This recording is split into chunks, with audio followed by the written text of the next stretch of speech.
Hello and welcome to Response Show. I'm currently at French Embassy in Kabul. We will be having an exclusive interview with French Ambassador David Martineau. What is he thinking about current situation in the country, the peace process, and his perceptions about Afghanistan's future? Afghanistan is undoubtedly facing a new era and challenges on the ground. More than 20 provinces are every day experiencing heavy conflicts between the Taliban and the government forces, the ANDSF. So what would be the perspectives? What can international society do, particularly the French government in this regard, to help Afghanistan maintain security and peace? Be tuned with us to follow this interview with Mr. Ambassador. Mr. Ambassador, thank you very much for providing this opportunity again for an exclusive interview in our Response Show. Thank you very much for taking the time to see me. It's a pleasure to have you here. It's a pleasure too. So I will come up with the Afghanistan peace process. What is France doing in Afghanistan peace process? We recently witnessed, and we had a meeting on 22 of July in Rome, and of course France was there among United States and other countries that were hosting these meetings. So what do you think about France's efforts in Afghanistan peace process? Well, first of all, our diplomatic action in Afghanistan is based on one very simple and critical principle, which is the fact that France supports the Islamic Republic of Afghanistan. We support the Republic, we support its democratic principles, we support all the values that the Republic carries with her. And this is exactly the principle we defend in all the international meetings we are having with our partners and friends. This was exactly what we said during the Roma conference, that of course the voice of the Afghan people has to be respected, heard, that the institutions that we supported and we helped promote and establish for now 20 years are probably the best model that we can find. The 1964 Constitution of Afghanistan was written on the demand of King Zahir Shah by a French legal advisor. And so was the current constitution, which is based on the model of the 1964 Constitution. So we very much support the institutions of the Republic. We support the democracy. And again, this is the basis of our posture in our discussions. So of course, there is a need for a peace process. There is a need for an urgent political settlement. But for us, it has to be based on democratic principles. And this is exactly the posture that we're having with our friend. And I can tell you that basically there is a consensus on these ideas, and that consensus was acknowledged again at the Roma conference. Focusing on Afghanistan peace process, unfortunately, there hasn't been much progress in intra-Afghan negotiations in Doha, and there was a long time stalemate, though there are news that we are hearing now that they have already started negotiating some stuff, but there is no progress that we can call it a very good progress, unfortunately. Why there is no progress, you think, and how can it be solved? Well, first of all, I agree with you, and I agree with your blunt assessment. We've been very disappointed by the result, by the outcome of the Doha talks. There's a saying in English that goes, it takes two to tango. Mm-hmm. You need two parts to have a good negotiations. If one party doesn't want to negotiate, then it's difficult to have any positive outcome. I've talked a lot with Massoum Stanekzai. I talked a lot with some members of the Republican delegation, Habiba Sarabi, who was invited to Paris a few weeks ago to see President Macron. we felt a very strong willingness from the Republican side to try and find common ground. We have seen that the Republic has made huge concessions. We are still expecting the concessions from the Taleb side. The Republic agreed on the demand of the US to release 5,000 prisoners. We also made sacrifices at the time because some of the prisoners that were released at the time were murderers of French citizens. Many nations accepted some sacrifices, but of course, the Afghan people made the biggest ones, and the Republican government made the biggest ones. Again, we're still expecting the concessions from the Taleb side. We've seen that for 2 months they have been negotiating that code of conduct, which was obviously highly unsubstantial. It seems that it's of no use because there hasn't been really substantial progress in the negotiation. So this is very concerning. And I must say that it gives us the impression that the Taliban are just, in a way, faking the negotiations and buying time and that they favor military action. And we're disappointed by that. We call the Taliban to stop their military offensives and to stop their violations of human rights, and especially women's rights, because, again, whatever they believe they can achieve by force, they will never have a total control of the Afghan people like that. So this is why we absolutely firmly believe that there is a need for a political settlement. There has been several meetings in this regard. When we talk about Taliban, their lack of eagerness towards intra-Afghan negotiations, but the Talib side is also claiming that the Republican side, they are having some problems. But everybody, I guess, know the way you emphasize that, who is not much eager. Why are Taliban doing this? Do you believe, are they seeking power through military efforts? Well, everything they have been doing over the last 3 months can only confirm that assertion. Of course, obviously, they've been pushing their military actions everywhere in the country, to the exception of the cities, and not all the cities, by the way. So yeah, it is obvious. I mean, whoever would say that this is not their intention would be terribly wrong. Of course, they're trying to seize the power by force. So if the Taliban are trying to take power by force, what is the international consensus about this? We talked about Rome meetings. Previously, we had different meetings and Troika plus meetings. It clearly said that they will not accept Taliban's IEA, the Islamic Emirate of Taliban. So do you think that pressures are needed on Taliban to accept those things that can lead to a negotiating table, and it can make some progress, not in war, but in negotiations? So again, first, we call the Taliban to stop their military offensive, to stop their actions, to stop everything we see, we are told, we are instructed they are doing in the areas they control. The lootings, the killings of civilians, the repression of women's rights. Everything that we get reports on is incredibly concerning. Two, Taliban should think twice about exactly what they are trying to achieve in Afghanistan. If what they have in mind is the well-being of their people, if they keep on claiming that they are a nationalistic movement attached to the Afghan identity, well, then they should start considering what could be good for their country and their people.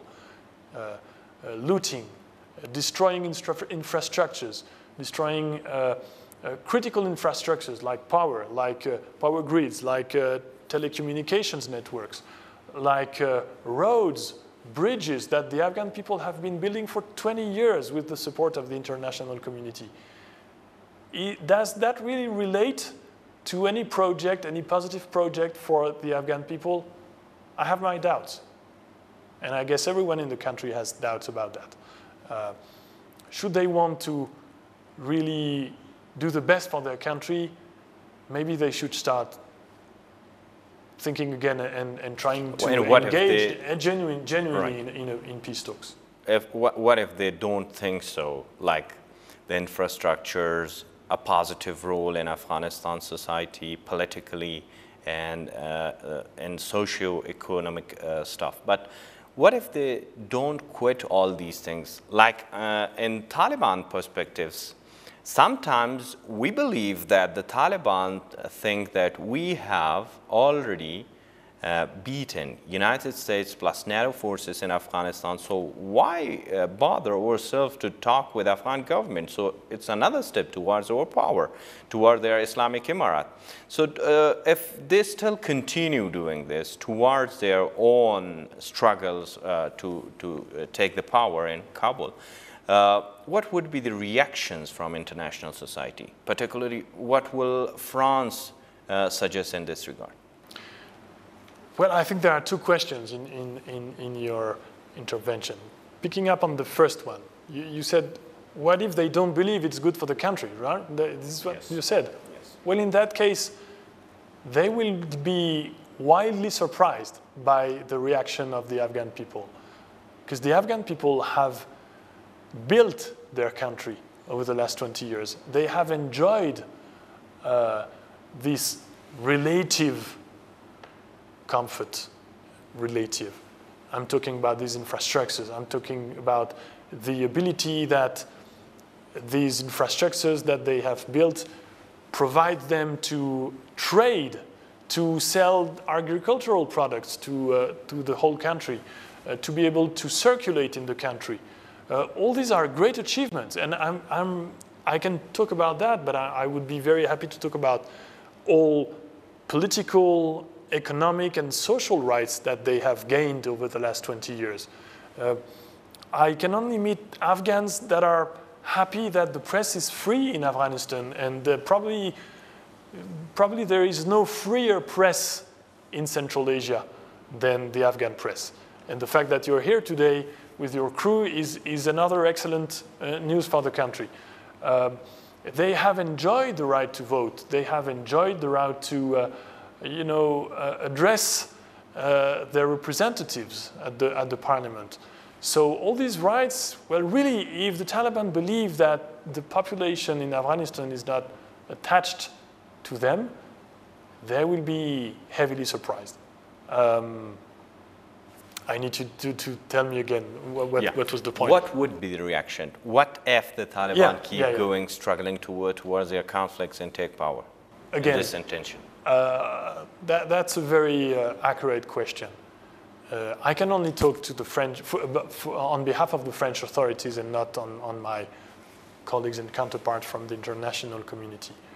What I can say is that obviously over the last 20 years, the international community has been incredibly generous with Afghanistan and with the Afghan people. I don't know one country that has been more supported by the international community in recent years. It's probably the equivalent of 4 times the Marshall Plan. Marshall Plan was designed by American authorities to rebuild the European continent, not one country, the continent that had been destroyed by 5 years of a global war. So, and all that effort was produced with really the intention of helping the Afghans build a better future for themselves and for the generations to come. Should the Taliban decide to try and destroy this heritage, this legacy, this democratic legacy, should they keep on taking their distance with the values of the Republic? Again, right to vote, democratic gains, freedom of expression, freedom of the press, equality equality for all, and especially equality between men and women, well then why would we keep on supporting the country? I mean, we love Afghans, and it's a very mysterious relation between the French people and the Afghan people that has been lasting for a century, more than a century. But I don't see how the French minister could come before the French parliament and say, okay, there is Afghanistan is now ruled by a regime that doesn't respect human rights. I would like us to support more this country. It's just impossible. Politically, morally, there is no base for that. So, but again, I'm talking about a scenario that we should prevent. This is not the future we want for Afghanistan. We want the preservation and the strengthening of the Islamic Republic of Afghanistan. So when talking Taliban and their efforts to power, there are two kinds of analysis about this. First, that you mentioned, and we've already talked about this, the Taliban seek power through conflict and their military efforts. And the other sides, some believe that the Taliban is striking for a short term to show their power militarily and gain things on the negotiation table.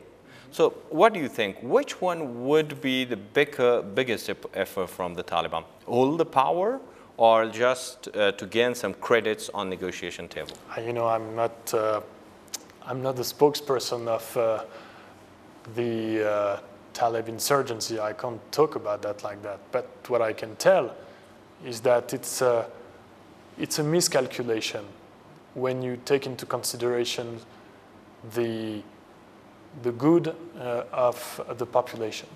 If you take into consideration the future of the Afghans, you shouldn't think like that, because then it takes us back to just a struggle for power. This is not what the Afghans need. They need elites, political elites that genuinely try to build a better future for the country. So let me come up with another angle. Do you think that Taliban are changed? When we see Taliban, there are two fractions of Taliban. The political Taliban, which are resident in Doha, and they have already engaged in talks and politics and diplomacies and stuff. But the other side, these are the insurgents Taliban, or the military guys of the Taliban that they have been working. Do you believe that the political Taliban can be more of valuable than the Taliban and military side? I can't answer that question. I haven't met them. I don't know them. I haven't been just like we are, face to face, listening to them, watching them in the eyes. I can't say that. But if your question is, have they changed? Then I guess the only way to answer that very question is not to listen to what they say. It's to observe, to scrutinize what they are doing. So I am not in Ghazni. I am not in Kandahar city. I'm not in Kunduz. I'm in Kabul. But I get reports. People around the country send me images, send me videos of what is currently happening in the areas that are controlled by the Taliban. I have never seen more disturbing images than the one I keep on receiving. I see videos of beheadings. Afghan citizens being beheaded like goats. I saw images of a young man being stoned to death. I see images of a young man whose hand is being cut. I mean, is that what they want for the future of their country? Really? Do they believe that they will gain international legitimacy by doing so? This is unbearable. These are atrocities. These are videos you can't even watch if you are, I have to do it. It's my job, and I just have to watch. I'm not there, but I have to report that. There's no doubt. It's really hard and disturbing to watch those videos, but you believe that the Taliban's actions are speaking louder than their words and their political Taliban. Again, facts. We just have to stick to facts, images. So they may say that there are manipulations, but what I see is really landscapes that really look like Afghanistan, people dressed as Afghans and speaking Pashto. So I don't think there is any doubt about that. When we talk about Taliban, there is a country in our region, Pakistan. It's always related to the word Taliban. Before the creation of Taliban, during their government for about 6 years before 2001, and of course in recent 20 years, Pakistan has always engaged with Taliban. So the government of Afghanistan has been trying to tell the world, this is Pakistan who is sponsoring, supporting, training, and giving safe havens to the Taliban. But the unfortunate is that the Afghan government is facing now, and in the last 20 years, no one has. Why is it so? And why the world and international society is not putting pressures on Pakistan? So there's a lot of evidence. What has been Pakistan doing? Their own interior minister said, yes, we have been sheltering Taliban, their families, their deads, their wounds, and everything. So why the world is silent in regard to Pakistan? So first of all, there are some obvious facts, and we always need to state them. Obviously, the Quetta Shura is in Quetta, right? That's the basis. Now, it is a very complex question, the relations between Pakistan and Afghanistan. We see what's happening, but we also have to bear in mind that during the 80s, Pakistan was a safe haven for the resistance, right? For hundreds of thousands of Afghan refugees who took shelter in Waziristan and in Pakistan.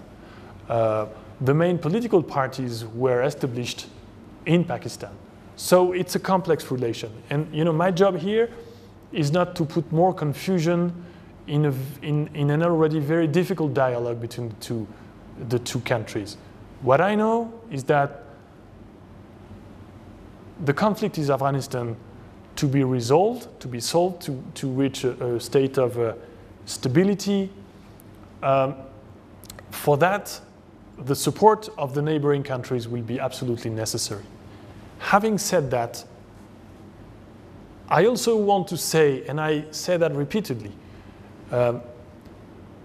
Afghans should not always try to put the blame on the neighboring countries for their intrusions and interferences in Afghan life.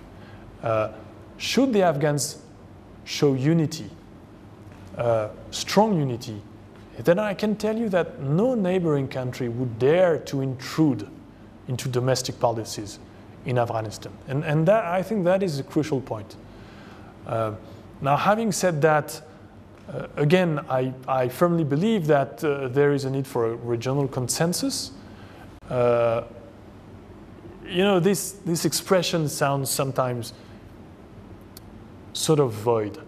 But in the current situation, all the neighboring countries have interests in common. And this is why they should step up, they should get together and try to express to the two parties that these interests need to meet some responses from them. It is obvious that China, Iran, Tajikistan, Uzbekistan, Turkmenistan are extremely concerned about the frontier they have with Afghanistan for several reasons. And I'm not inventing that. I just as you did, we just have to listen to what they say, to what their leaders say. They are concerned of the terrorist threats. They are concerned about migrations. They are concerned about narco trafficking. All these concerns should, in a way, lead them to have a more constructive dialogue with them and to try and engage probably in a stronger way with the two parties in conflict in Afghanistan and probably mostly with the Taliban. Thank you very much. I will come up with more regarding Pakistan, Taliban, Afghanistan issues and what can world do in this regard. But now we will take a short break and we will be back.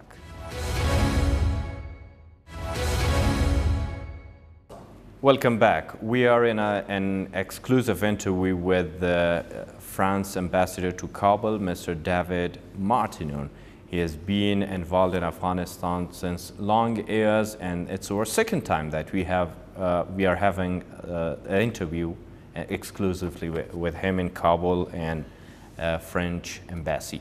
So, welcome back again, sir. And I will be much keen to talk about Pakistan, because if we say, like you emphasized, everybody say, if the Afghan people and the Afghan political sides, they are united, no one else will dare to interfere. But the problem in Afghanistan is, you said, it's complicated towards Pakistan. There's a more than 2,600 kilometer open border with Pakistan. The same language, the same people, and the difficult point is for the governments in Afghanistan was they cannot identify, and it's difficult because of the Durand line issues that cannot step up on this regard clearly and other issues. But yes, Pakistan has been involved, and this is very clear when Pakistani and their officials themselves talk about it. But if there is no tangible pressure upon the Pakistan and Islamabad, again, as you said, their words are different, their actions, as the Taliban are doing the same, then do you think that there would be a positive conclusion about Afghanistan peace? Well, again, I believe that Pakistan is in the equation and has to be included in this support for regional consensus. So, and I believe many of our colleagues, many of our partners are having that discussion with Pakistan. It's the case for our American friends, the Brits. The Brits have a very strong dialogue with Pakistan because of history, because of their interests. And I think they are doing their best efforts to try and ease the discussion between Islamabad and Kabul. As for us, the current state of our relation with Pakistan could be better, and so I'm not here to point a finger or again I'm not intending to put more confusion in a already very confused landscape. But what I can say is that it is obvious that both countries need each other because of that border you were describing, because of history, because of the existence of that wide population, Pashtun population in Pakistan and in Afghanistan. I mean, the two cultures are very closely intertwined. The two histories are intertwined. And by the way, this is exactly what was the strength of Afghanistan during the last centuries until probably the 16th century. Afghanistan was, the kingdom of Herat, for example, was extremely rich because it was at the crossroads of the Silk Road. Well, if you consider the situation, the geography of the region, it is obvious that in order to build its own prosperity, Afghanistan has to strengthen its trade links with all its neighbors. Again, Afghanistan, to the exception of right now to the airports, is not in a situation to have easy access to other markets. I could say, of course, Pakistan is in a way more comfortable situation because of the sea, etc. But if you want to establish stability and to build prosperity in the region, it is obvious that both countries have to understand what can be their long-term economic interests.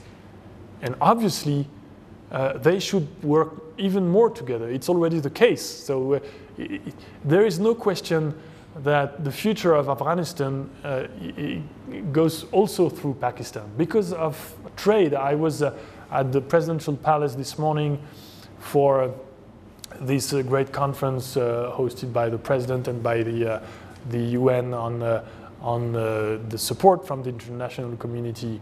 And I heard, I've seen some economic figures. If the Afghan agricultural sector wants to thrive and develop itself, well, then the main market is Pakistan. So it is obvious that the links have to be strong. They can only be strong, otherwise it would be extremely difficult for the country. There's no doubt CASA 1000, TAPI, and other trade projects and economy projects between Afghanistan and Pakistan in the region, they are extremely important. Pakistan, in words, they always support and emphasize that we could have a better future and a peaceful Afghanistan. But realities and actions, again, it speaks louder than their words. So what if Pakistan still seek their proxies in Afghanistan and the world just like see everything and watch everything but put no pressures on Pakistan? You see, Osama bin Laden was there in Pakistan, in Abbottabad. You see, Mullah Akhtar Mansoor was killed in Pakistan. You see the Pakistani interior minister confess they're supporting Taliban regarding to their injuries, their dead bodies, their families, and everything. So that's a big thing, as a big support for an insurgents group in Afghanistan, as they have been doing this. Don't you suggest, your own perspectives, a pressure is needed on such a country who has nuclear power, who has much better influence on international security? They have good allies internationally, as you point out to the Brits, but the pressures are needed. Why are these pressures not put? And do you suggest there must be some pressures on Pakistan? If we see everything very clear now after 20 years, as I pointed out a few of them, so what about some pressures on Pakistan to make them help in reality to Afghanistan peace process? But let me ask a question in reverse. What makes you believe that there is no pressure? If it's the fact that they may not be public, it's not a sign that there is no pressure. And again, as I was saying, it's not tangible though. What I can say is that obviously some partners are in a better position than France to engage into that kind of dialogue with Pakistan. And I know they are trying their best efforts. But again, the fact that this pressure is not public doesn't mean that there is no pressure. Let me try and rephrase the problem in another way. I don't think there is any country in the region that could see as a better situation than the previous one, that Afghanistan would be in a situation of deep instability. I don't think it would be in the interest of any neighboring country, none of them. So this is another way of tackling the problem.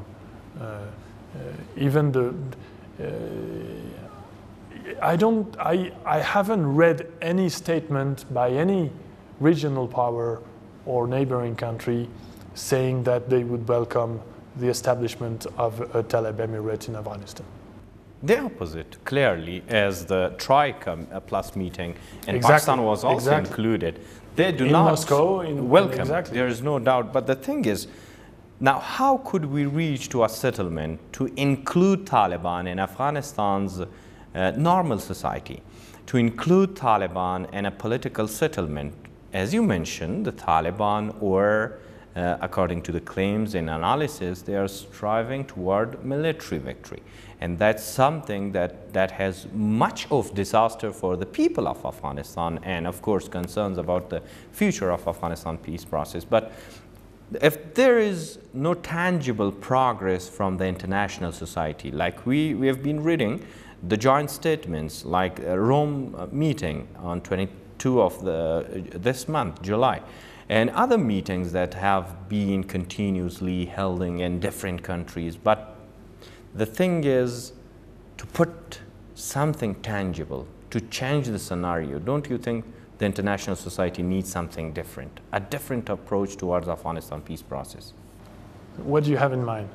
Like putting some pressures on the neighboring countries who are supporting the Taliban, and the Taliban who are gaining their morals out of all these supports from the neighboring countries, particularly Pakistan, that we have been talking a long time.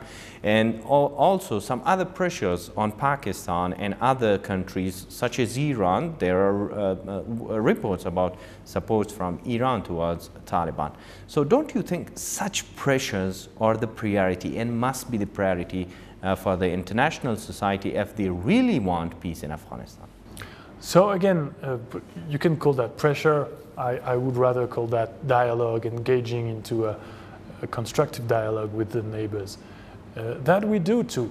You know, I had Jean Arnaud a few weeks ago here. We had a good meeting together. He's that French diplomat working for the United Nations, and he happens to have been chosen by the Secretary General of the United Nations to try, as a personal envoy, to try and build, again, this regional consensus.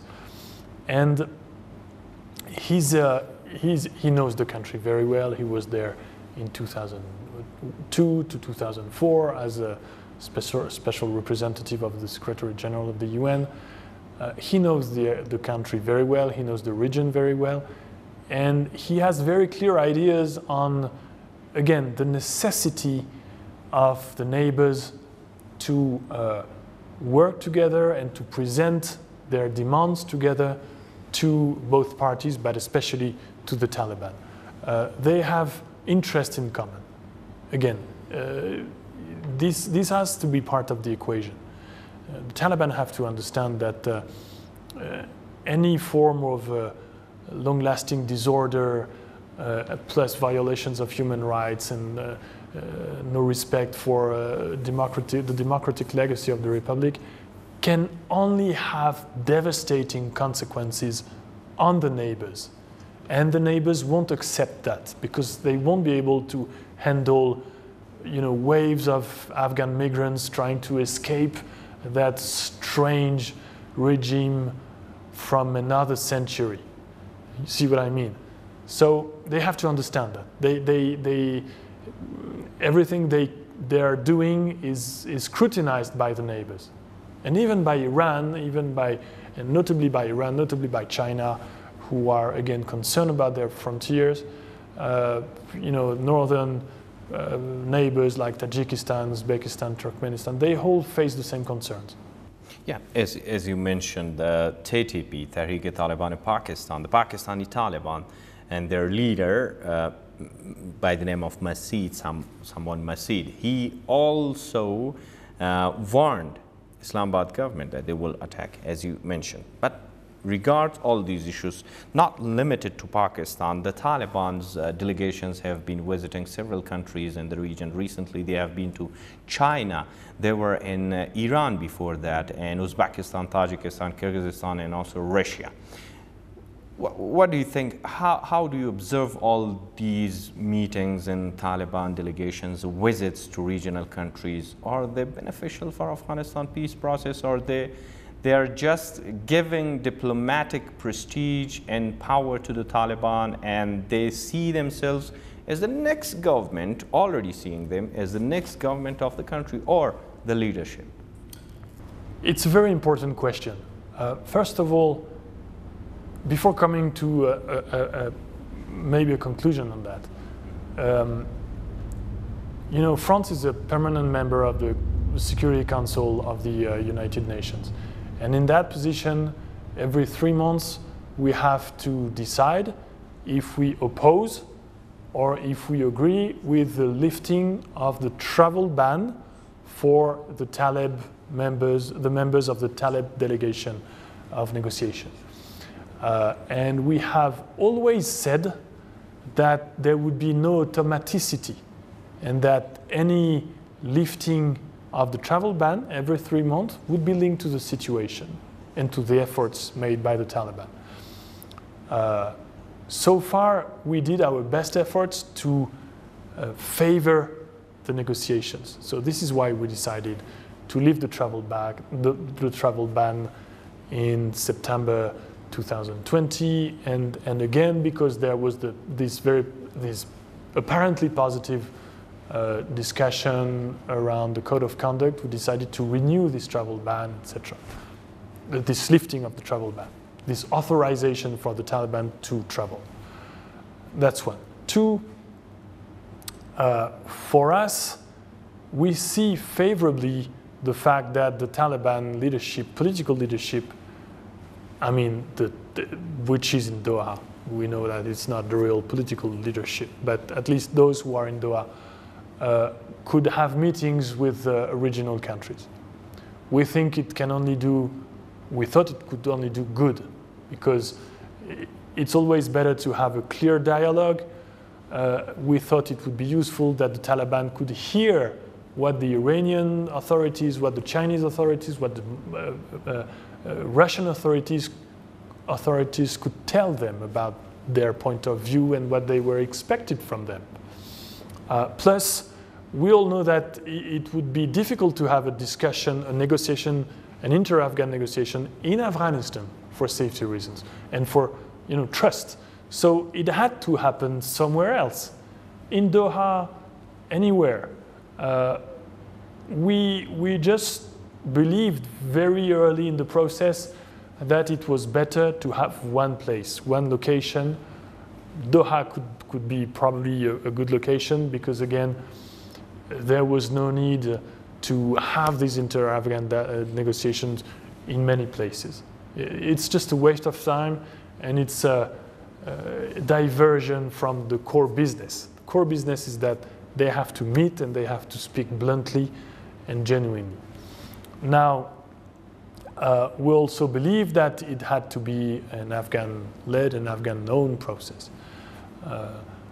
And this is the formula that was implemented and that was followed for all these months. Maybe that was a mistake to some extent, but I'm happy to come back on this. About the final outcome of these trips, it's not because they've been to Beijing or to Turkey, or to, not Turkey by the way, or to Moscow or to other places, that they have gained that legitimacy. For us, legitimacy is about respecting human rights. Legitimacy is about sticking to the international commitments that Afghanistan has decided to comply with years ago, international treaties, etc. This is what triggers legitimacy. Most of all, what triggers legitimacy is the support of the people. What does not trigger legitimacy is any attempt to seize power by force. So for us, it's very clear. It's not because they have had a few international meetings that they are legitimate. No, they're not. They will be legitimate once they have engaged into a real, genuine political settlement. Now, if there was a settlement, the problems could be solved rapidly and it will be taking time, but it's almost 11 months. There is a stalemate in intra-Afghan negotiations. The war and the struggles towards power through conflicts and military efforts, you already hear news about this every day. Lots of districts fall to the Taliban. Back, the Afghan National Security Forces, they strived and they report that 30 of them are gotten back, but still, it's a fragile situation in the country. So how do you see Kabul, the government of Afghanistan? They have the capabilities, that stamina, that political prestige, and the abilities to cover the situation and finally control all the areas and show the Taliban they cannot win militarily? I've heard the president this morning. I heard Dr. Abdullah, though both of them believe that there is no military solution to the conflict. Both are determined to support and to preserve and to defend the Republic. So I stick to that. The war is going on. It's incredibly tough. Afghanistan and the Afghan people are facing terrible circumstances. But I don't believe that the Taliban enjoy any deep support into the population of Afghanistan. What we can feel, again, here in Kabul is that the strong attachment from the Afghans towards the rights they have gained over the last 20 years. Let me tell you, you said that I was here for quite some time, and it's true that I arrived in November 2018. So it's been almost 34 months that I'm here, and I'm very proud of being the ambassador of France in Afghanistan, because it's a country that I've always been extremely interested in since I was a teenager.